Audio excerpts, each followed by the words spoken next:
Nadakip ng mga operatiba ng Norsagaray Police Station ang 4 na suspect sa isinagawang bypass operation sa sitio Matandang Baryo, Barangay Bitungol, Bulacan noong gabi ng Marso 23.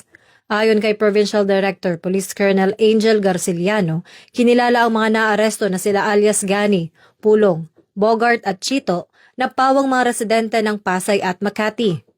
Sa pinaigting na kampanya laban sa iligal na droga at loose firearms, matagumpay na nakumpiska ng pulisya ang isang caliber .45 pistol na may bala, 11 sachet ng hinihinalang shabu na may tinatayang halaga ng 95,200 pesos at isang sasakyang ginamit umano sa iligal na gawain. Ang operasyon ay bahagi ng tuloy-tuloy na hakbang ng Philippine National Police upang sugpuin ang kriminalidad at mapanatili ang kapayapaan sa komunidad. Maharap ang mga sospek sa kasong paglabag sa RA 10591 at ang RA 9165, Act of 2006.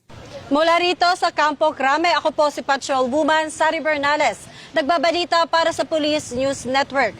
At ito ang bagong PNP para sa bagong Pilipinas, serbisyong mabilis, tapat at nararamdaman.